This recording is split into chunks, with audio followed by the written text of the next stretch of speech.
Ֆիզիկական եւ հոգեկան առողջության հիմքում բժշկական գրագիտությունն է։ Ես առողջ եմ, երբ տեղեկացված եմ։ Ողջույն բոլոր նրանց, ովքեր հենց նորեն միացել մեզ Հանրային ռադիոյի ուղիղ եթերում ենք։ Ես առողջ եմ հաղորդման շրջանակում առաջիկա 30 րոպեներին ինչպես միշտ ձեզ համար կաշխատի Լուսի Քոչարյանը եւ նշեմ այն բոլոր տարբերակները, որով կարող եք հետեւել մեզ armradio.am կայքի on-line ռեժիմը, live stream-ի տարբերակը կարող եք եւ դիտել եւ լսել մեզ։ Տեսագրություն ձայնագրությունները տեղադրվում են այս նույն կայքում ես առողջ եմ բաժնում եւ իհարկե միացեք մեզ Facebook-յան հարթակում, այստեղ եւս շատ հարմար է մեզ հետեւել live stream-ի տարբերակով, դրա համար մտնում եք հայտարարված Հայաստանի Հանրային ռադիո Facebook-յան էջ եւ հայտնաբերում մեր live stream-ը։ Մեկնաբանությունները բաց են, կարող եք հարցեր թողնել, այսօրվա թեման կարծում եմ կհետաքրքրի բոլոր աղջիկներին, կանանց եւ աղջիկ երեխաների մամաներին, դեռահաս աղջիկների մամաներին, որովհետեւ մենք այսօր զրուցելու ենք գինեկոլոգիական խնդիրների եւ հոգեսոմատիկայի մասին։ Այսինքն փորձելու ենք պարզել թե որքանով է կնոջ աղջկա հոգեվիճակը, հոգեբանական խնդիրները, հոգեկան առողջությունը ազդում գինեկոլոգիական խնդիրների վրա եւ միգուցե հակառակը գինեկոլոգիական շատ երկարատև բուժում պահանջող հիվանդություններ էլ արդեն սկսում են կամաց-կամաց ազդել կնոջ հոգեվիճակի վրա եւ բերում տարբեր բարդ իրավիճակների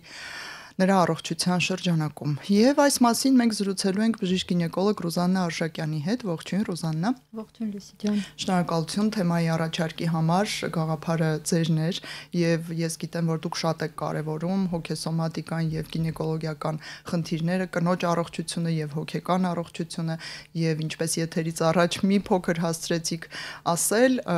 այն մասնակցում է ամենուրեք կնոջ առողջության մեջ, այսինքն սկսած հղիության պլանավորումից կամ նույնիսկ ես կասեի, գիտեք, մենարխիից սկսած մինչև մենոպաուզա եւ այլն։ Նախ եւ առաջ, ինչու եք դուք կարևորում եւ ես գիտեմ, որ դուք ստացել եք նաեւ վերապատրաստում որպես հոգեբան, հա, հոգեկան խնդիրներով տարբեր զբաղվող մասնագետ, ինչու որոշեցիք դա անել։ Ուրեմն իմ մասնագիտական փորձի ընթացքում, որը չեմ ասի շատ երկար է, բայց 10 տարին այդքան էլ քիչ չի։ Իհարկե։ Գիտեք, այդ ձեզ համար են այդ թեթև թվեր, 10 քանի տարի սովորել, ընդամենը 10 տարի պրակտիկա։ Մեզ հասարակ մահկանացուներիս համար սրանք ահռելի թվեր են։ Իրականում, երբ որ ես տեսնում եմ այն երեխաներին, ում ծնունդը ես եմ ընդունել, տեսնում եմ նրանք ինչքան մեծ են, դպրոցական տարիքի երեխաներ էլ կան, ես հետադարձ հայացքով եմ հասկանում, որ չէ, իսկապես փոքրի շատ է անցած ճանապարհ կա իրականում։ Ուրեմն ես իմ մասնագիտական պրակտիկայի ընթացքում հասկացա, որ մենք շատ հաճախ բուժում ենք մարմինը, ֆիզիկական մարմինը, բայց մոռանում ենք այն փխրուն երևույթի մասին, որը կոչվում է հոգեկան աշխարհ։ Մենք լսում ենք սիրտը ստետոսկոպով, բայց մեզանից քչերն են կարողանում զգալ այդ սիրտը ու թե ինչ հոգեվիճակով է տվյալ բուժարուն ներկայացել քեզ։ Շատ հաճախ սոմատիկ, այսինքն ֆիզիկական դրսևորում ունեցող խնդիրների տակ թաքնված է հոգեբանական խնդիրներ։ Շատ հաճախ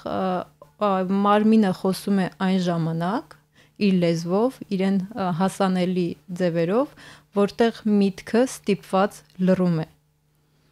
Կամ խոսում է եւ դրան ուշադրություն չեն դարձնում։ Չլսելի լինելը, այո։ Միգուցե չի արտահայտվում, միգուցե արտահայտվում է չլսելի է մնում։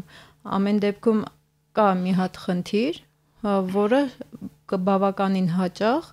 կնոջը, ես իմ մասնագիտական մասով ասեմ, բերում է բժշկի։ Իսկ ինչու ես որոշեցի սովորել զուգահեռ նաև այդ տեխնիկան, այսպես ասեմ, որովհետև հոգեբանությունը շատ տեխնիկաներ ունի։ Իհարկե, բազում մեթոդներ, դպրոցներ, ուղղություններ։ Կոնկրետ այդ տեխնիկան, որը ես ձեռք եմ բերել, ունի ապացուցողական հիմք, ինչը հոգեբանության մեջ քիչ ուղղություններից է, այո, տրանսկուլտուրալ պատխոդ ունի, այսինքն ներողություն ռուսերեն բառի համար, այսինքն տարբեր միջազգային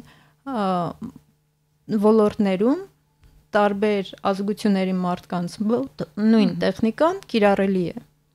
Եվ որ ամենակարևորն է, նույն այցի շրջանում, մեկ այցի ընթացքում ով որ դիմել է ձեզ դուրս գալուց հետո հոգեբանի մոտից ինքը որոշակիություն ստանում է, այսինքն խնդիրը, որը ինքը ուներ, ինքը որոշակի տեսանելիություն ձեռք է բերում, որովհետև շատ հաճախ խնդիրները անտեսանելի են։ Հատկապես հոգեկան առողջության, հոգեվիճակին վերաբերող, չգիտեմ, մտատանջանքներին վերաբերող խնդիրները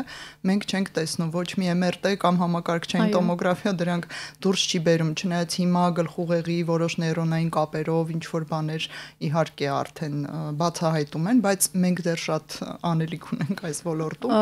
մտքերի մեծ մասը մնում են անտեսանելի։ Ու հարցը նրանում է, որ մենք տեսնում ենք մակրոտրավմաները, այսինքն այն տրավմաները, ինչը որ ավտովթար, հարազատի կորուստ, ինչ որ նմանատիպ բաներ, որ տեսանելի են, բայց շատ հաճախ մեր հոգեկան աշխարհի վրա ազդում են միկրոտրավմաները, որոնք, այն որ ասում է ջուրը քար է ծակում, երկար տևական նույն բանը ազդելով մարդու մոտ խնդիր է առաջացնում, ու քանի որ ինքը միկրոտրավմա է, այսպես ասեմ, մարդը կարող է եւ չգիտակցի թե ինչն է կոնկրետ իր վրա ազդում։ Լինում է, որ կինը երիտասարդ աղջիկը հայտնվում է ձեր կաբինետում եւ բնականաբար դուք կարծում եմ միանգամից էլ սկսում եք այդ տեխնիկաներով նրա հետ հենց անամնեզը հավաքել, նաեւ հոգեբանական հարցեր ուղղել, որովհետեւ տիրապետում եք նյութին եւ մեթոդներին, լինում է, որ դուք հասկանաք կինը տեղյակ չէ իր հոգեբանական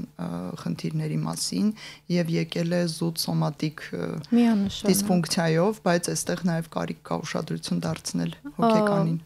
Միանշանակ, ուղղակի շատ մեծ ուրախությամբ պետք է նշեմ, որ վերջերս, երբ որ փորձել եմ ակնարկել, գիտեք, միգուցե հոգեբանի խորհրդատվության գնաք եւ այլն, նշել են նախ պատրաստակամություն, հետո նշել են նաեւ, որ այո, իրենք ունեն հոգեբան ու մոտ դիմում են։ Դա իսկապես իմ համար գովելի է, իսկ իմ մասով ասեմ, երբ որ ես գինեկոլոգի կաբինետում եմ, ես գինեկոլոգ եմ, ինչքան էլ որտեղ իրավունք ես իրավունք չունեմ, այսինքն գինեկոլոգիական կաբինետում ես գինեկոլոգ եմ։ Այսինքն այս մասնագիտացումն օգնում է ձեր գինեկոլոգիական հատվածին, հա, ձեր մասնագիտական փորձառության մեջ։ Օրինակ տեսեք, կինը դիմել է ինձ դաշտանային ցիկլի խանգարմամբ։ Կինը ունի արտահայտված քաշի դեֆիցիտ։ Ես արդեն մտածում եմ, որ միգուցե կա սննդային վարքի խանգարում։ Այսինքն, եթե ես նշանակեմ հորմոնների ամբողջ շարքը հանձնելու, մի շարք միկրոէլեմենտներ եւ այլն, համոզված եմ, որ բոլորը շեղված են գալու։ Այս դեպքում իմաստը մարդուն ֆինանսական ծանրաբեռնվածության տակ դնել, դրան գումարած այն փաստը, որ միևնույնն է, այս պարագայում հիմնային հարցը որ լուծված չի, ես դրսից ինչ հորմոներ էլ տամ, ինչ հանեմ, միևնույն է, հարցը լիարժեք լուծում չի ստանա։ Այդ իսկ պատճառով հենց իմ մասնագիտությունը օգնում է ինձ, երկրորդ մասնագիտությունը նրանով, որ ես մարդկանց կարողանամ ճիշտ ուղղորդել։ Ուրիշ բանա, որ մի մասի մոտ դա հասնում է, մի մասի մոտ բնականաբար չի հասնում, դա էլ է նորմալ, դա էլ եմ հասկանում, սակայն որպես մարդ մասնագետ եմ փաստը, որ ես մտնում են իմ կաբինետ ու ես իրենց գոնե ինձանից դա լսում են, որովհետև մեկ անգամ, երկու անգամ լսելով միգուցե իրենք ընդունեն այդ փաստը կամ առաջին անգամ լսելուց միգուցե եւ չգնան, բայց գոնե դա սենց ֆոնային միգուցե իրանց մոտ մնա ու որոշեն մի օր գնալ։ Հաշվի առնեն, որ բժիշկ գինեկոլոգը այսպեսի դիտարկում է արել եւ մտմտա այդ խորհուրդը եւ մի օր փորձեն միգուցե դիմել։ Այո։ Փաստորեն կարելի է պնդել, որ եթե դուք նկատում եք նաև հոգեբանական խնդիր ու թիմային աշխատանք է տարվում հոգեբան եւ գինեկոլոգ կամ թեկուզ հոգեբան, գինեկոլոգ եւ էնդոկրինոլոգ, այստեղ այլ բժիշկներին էլ միացնենք, հիվանդությունը կամ խնդիրը շատ ավելի արդյունավետ է գնում դեպի լուծում։ Միանշանակ, ինչքան տարբեր մասնագետներ են միանում բուժման process-ին, իմ դիտարկմամբ այդքան բարձրանում է բուժման որակը։ Նախ շատ կարևորում եմ միջմասնագիտական դիսկուսները, որովհետև դրանից շահում ենք հենց մենք բժիշկներս եւ շահում է ամենաշատը բուժառուն։ Ես շատ գնահատում եմ այն բժիշկներին, ովքեր ցանկանում են ու բաց են առողջ դիսկուսների համար։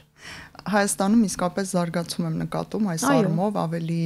հեշտ են իրար հետ համագործակցում, նույնիսկ վիճաբանություններն ու այսպես մասնագիտական կոնֆլիկտները գնում են դեպի լուծում եւ այսօր կամաց վերանում է այդ մեկ բժիշկ եւ միայնակ բուժման վարում, ես եմ նրա բժիշկը եւ վերջ ամեն ինչ ես եմ որոշում, ոնց որ թե մենք Հայաստանում էլ սկսում ենք հրաժարվել այս ուղղությունից։ Բարեբախտաբար այո, որովհետեւ կարծում եմ դա հասուն դիտարկում չէ,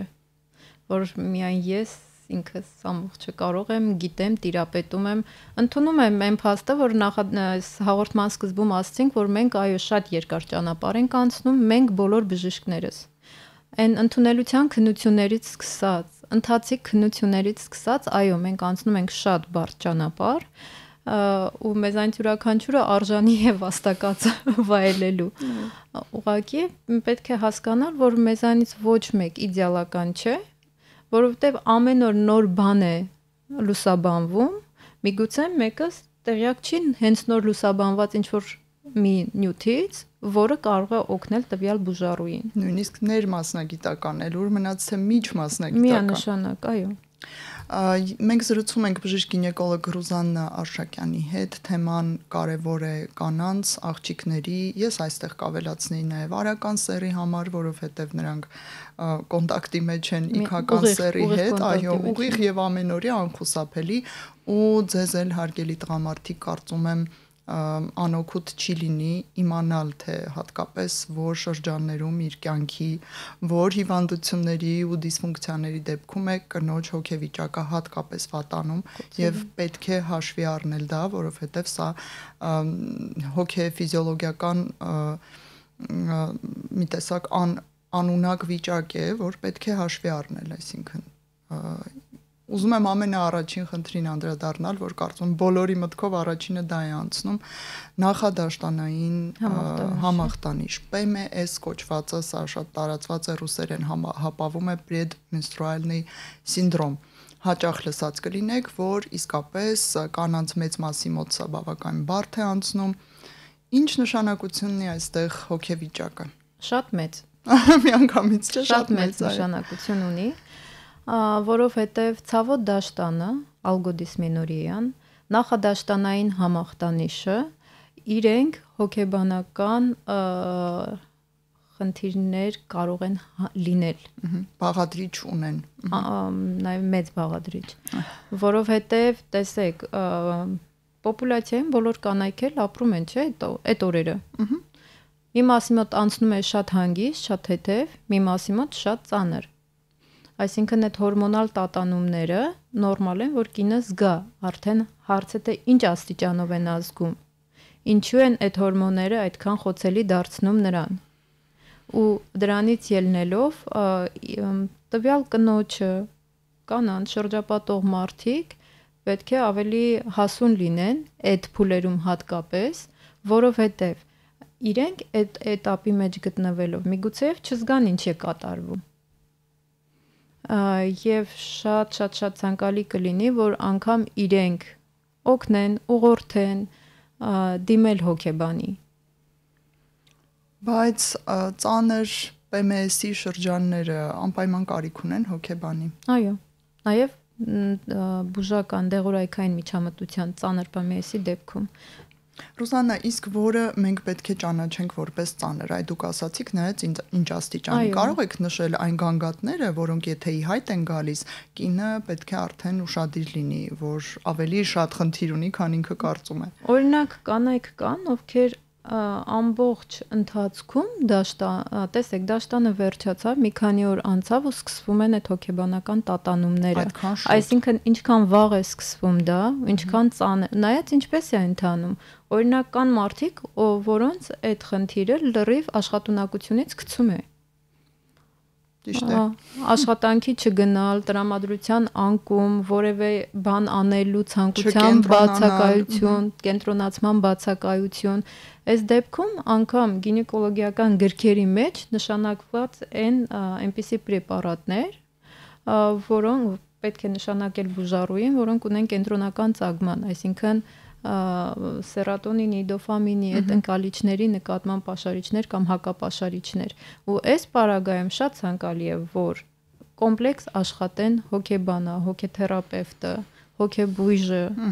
անհրաժեշտության դեպքում ու մեզանից պետքա լինենք այնքան հասուն, որ նախ լսելուց մենք ենթադրենք մեր պացիենտը ունի այդ խնդիրը, ուղղորդենք իրեն առանց սենց մի բան անելու, որ վայ հոգեբույժի կոնսուլտացիա կարիք առանց վախեցնելու, որովհետև դա, այսինքն եթե կա մասնագիտություն, ուրեմն ըստ այդմ կան նաև դրա կարիք ունեցող մարդիկ ու հանգիստ պետք է ուղղորդել դրան այդ մարդկանց մոտ բուժելու։ Հաջորդ կարևոր փուլին անդրադառնանք կնոջ կյանքում, եթե նա պլանավորում է հղիություն։ Նախ չեմ կարողանում հղիանալ։ Եվ հաճախ լսում ենք, որ այդ չկարողանալ հղիանալը վերածվում է բարդ հոգետանջանքների, կնոջ կյանքի որակի վրա է ազդում եւ արդեն բժիշկները սկսում են նրան ուղղորդել հոգեբանի, հոգեբուժի մոտ, որպեսզի չհղիանալու փաստի հետ կարողանա համակերպվել։ Այստեղ ո՞րն է առաջին հերթին աշխատում։ Հոգեբանական խնդիրը, որը թույլ չի տալիս հղիանալ, թե մարդը չի հղիանում եւ դա բերում է հոգեբանական խնդրի։ Ուրեմն պսիխոսոմատիկան ու սոմատոպսիխիկան իրանք իրար թողարկող, իրար լրացնող, իրար հաջորդող բաներ են։ Միևնույն ժամանակ ասեմ, որ ֆունկցիոնալ անպտղության պատճառների մեծ մասը հոգեբանական ծագման է։ Ուրիշ բան է, որ կա օրգանական խնդիր եւ կինը դրանից ելնելով հղիանալու հավանականությունը շատ քիչ է։ Օրինակ ես եթե կինը ունի արգանդու ձվարաներ, արգանդափողերով, ուրեմն միշտ կա հավանականություն, այսինքն երբեք 0 չի։ Ոչ մի դեպքում 0 չի այդ օրգանների արկայության պարագայում։ Իսկ եթե օրինակ լինում է, չէ, որ ստուգում են արգանդափողերը նորմալ է, օվուլյացիա, ամեն ինչ լինում է, բայց չի հղիան։ Այս պարագայում դա արդեն հոգեծագման է։ Պետք է հասկանալ, որտեղ են այդ հիմնային խնդիրները, որոնք խանգարում են տվյալ կնոջը մայրանալ։ Մյուս պարագայում չեմ հերքում, կան մի շարք խնդիրներ, ուռուցքային հիվանդություններ եւ այլն, որոնք իջեցնում են կնոջ հղիանալու հավանականությունը կամ կարող են շատ ծանր անդրադառնալ նրա հետագա առողջության վրա։ Այս պարագայում նույնպես շատ կարեւոր է հոգեբաների խորհրդատվությունը, որպիսի կնոջը այդ հոգեվիճակից բարձրացնեն ավելի բարձր հոգեվիճակի, որ ճիշտ է, երեխա ունենալը շատ լավ բան է, բայց դրանից շատ էլի կյանքը շարունակվում է։ Այսինքն երեխա ունենալը կան կանայք, որոնց համար միակ կյանքի նպատակն է իրենց ցույց տալ այլ կյանքի լույսեր նույնպես, էլի մենակ երեխայի ոնց որ չսահմանափակվեն։ Այդ գերկենտրոնացումը նաև ոնց որ խաթարում է մարդու ներքին հոգեկան խաղաղությունը։ Անլիարժեքության միտքը կնոջ մոտ պետքա վերացնել, որ ենթադրենք X կնոջ մոտ ինչ-ինչ պատճառներով իսկապես չի ստացվում հղիանալ,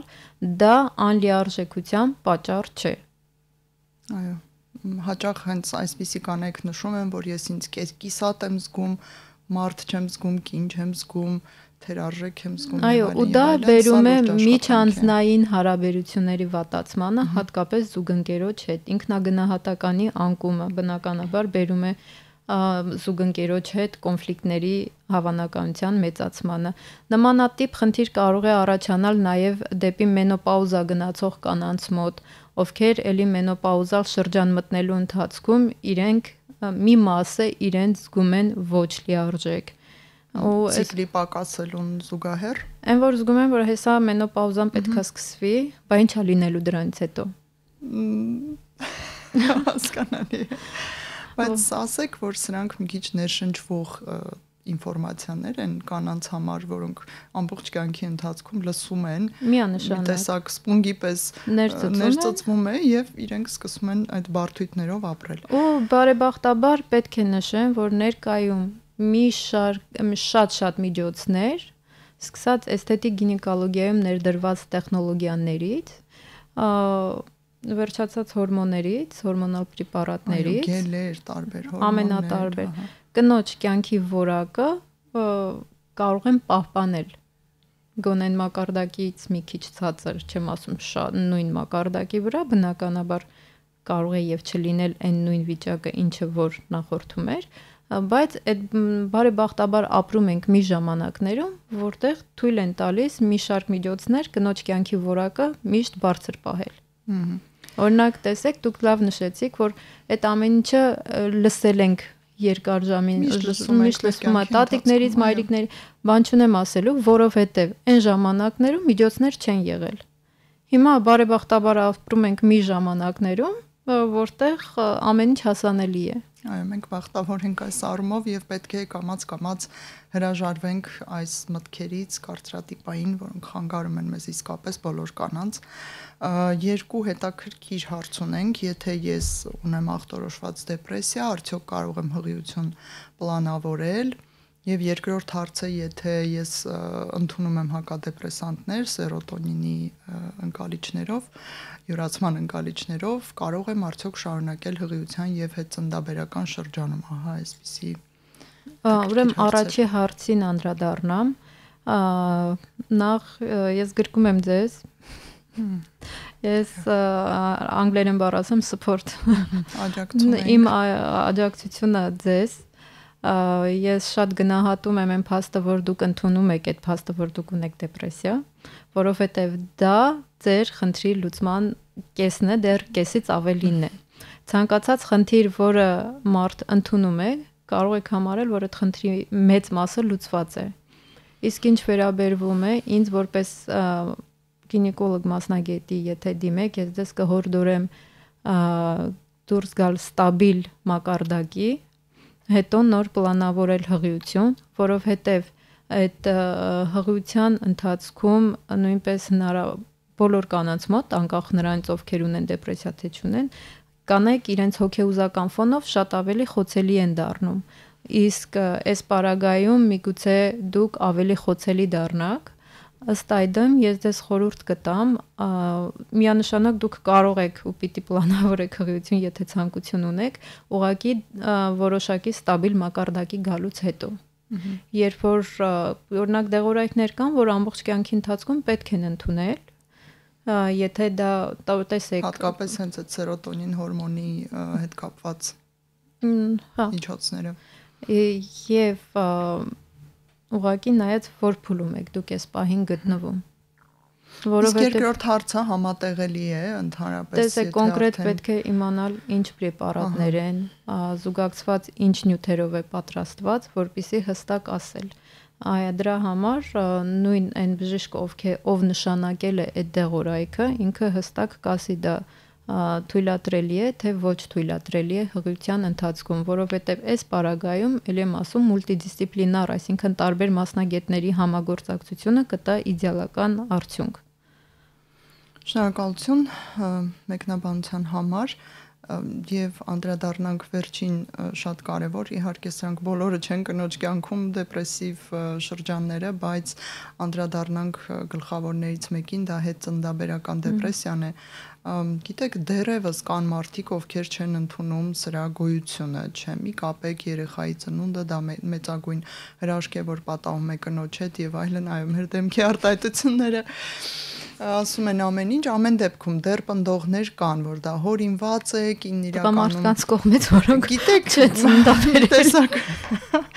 չի ասի, որ միայն տղամարդկանց կողմից կանայք էլ կան, ովքեր չեն բախվել, բացարձակ չեն բախվել այս խնդրի հետ, եւ ես ուրախ եմ իրենց համար, որ չեն բախվել, իհարկե, երջանիկ մարդիկ են, եւ հետեւաբար չպատկերացնելով, որ կա խնդիր եւ կանանց շատ ստվար քանակ բախվում է սրա հետ, ընդ որում ոտքի վրա տանում է այդ հետծնդաբերական դեպրեսիան առանց կասկածելու, որ իր մոտ կարող է նման խնդիր կա, զգալով իրեն վատ մամա, անպատասխանատու, անտարբեր, էլ չգիտեմ, ես այսպես ինչ հրեշավոր եմ եւ այլն, այսպես անցնում է դրա միջով ձեռքի հետ ոտքի վրա։ Ինչու է այսքան ակտուալ դարձել այս թեման։ Ուրեմն հետծնդաբերական շրջանում, էլի անգլերեն բառ ասեմ, blur։ Այդ շրջանը ապրում են բոլոր կանայք։ Նրանցի բայց դրանից դուրս կա իսկապես հետծնդաբերական դեպրեսիա։ Բլունի դեպ ունի երկու իմաստ, երկնագույն եւ տխուր։ Այսինքն այդպես կա տխուր շրջան, որի միջով անցնում են բոլորը եւ կա դրա գերադրական աստիճանը, հա։ Այո։ Հիմա հարցը ինչումն է։ Տեսեք, յուրաքանչյուր երեխայի ծնունդի հետ կինը վերածնվում է։ Այսինքն մենակ այն փաստը, որ մարդը գիտեր, երբ կարող է սուրճ խմել, երբ աշխատանքի գնալ եւ այլն, այս պարագայում հատկապես եթե կինը գտնվում է կրծքով կերակրման փուլում, հատկապես եթե օգնողներ չունի, ինքը դա իր կյանքը 180 աստիճանով փոխվում է, որովհետև ինքը դառնում է կախված տվյալ հրաշքից։ Այն հրաշքից, որ պետք է ամեն ինչ լավ լիներ, այո։ Մի քանի կիլոգրամ կշռող այդ հրաշքից, ու դա այն պարագայում, երբ որ դուք չեք ձեր ժամանակի տերը, արդեն իսկ պատճառը, որպեսզի դուք կոպիտ ասած խառնվեք իրար։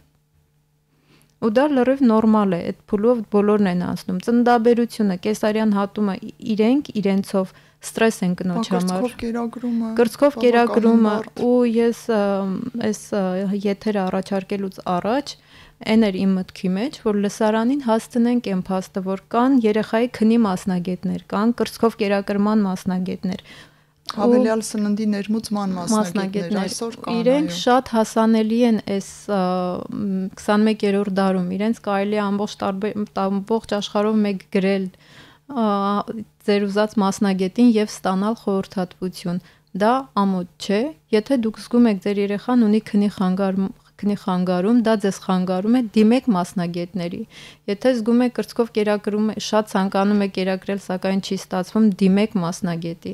Այդ փուլը, որ մենք տատիկներից, մամաներից, այդ շատ լավ է, որ դա եղել է, քանի որ այդ շրջանում ուրիշ ինֆորմացիայի աղբյուր չի եղել, բայց հիմա մի քիչ ուրիշ է եւ ամեն շատ հասանելի է, օգտվեք այդ հնարավորությունից։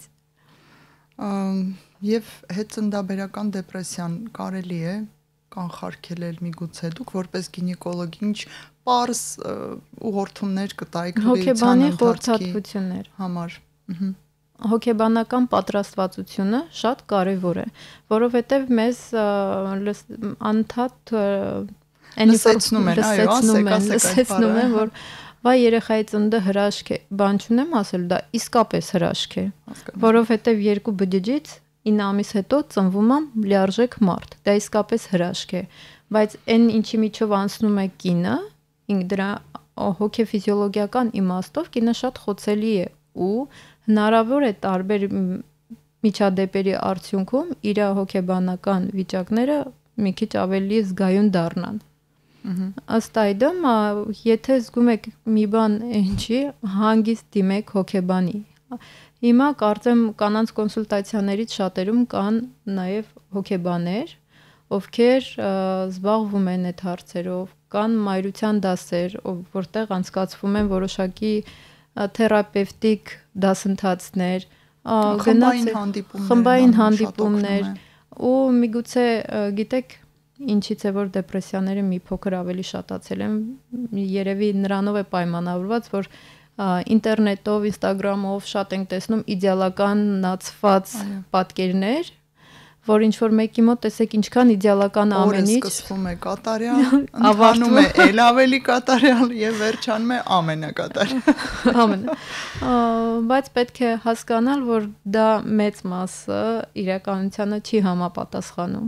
Եվ դրանք ուղղակի ֆոտոներ են, ուղղակի տեսանյութերի լավագույն հատվածներ են, մայրությունն այնքան հեշտ ու երջանիկ չէ, չեմ ուզում ասել, բայց իրականում ունի շատ խնդիրներ, լուրջ ծանր աշխատանք է, պատասխանատվություն է, այդ հրաշքի զգացումին զուգահեռ կան նաև խնդիրներ, որոնք լուծում են ուզում, հարգելի մամաներ, մի դիմացեք այդ հետ ծննդաբերական բարդ վիճակին, դիմեք մասնագետների, դա ամոթ չէ, դա չի նշանակի, որ դուք վատ մամա եք, դա չի նշանակի, որ դուք չեք կարողանում լինել լավ մամա, դա նշանակում է, որ դուք բնական գործընթացների արդյունքում բախվել եք խնդիրների, որոնք կարող են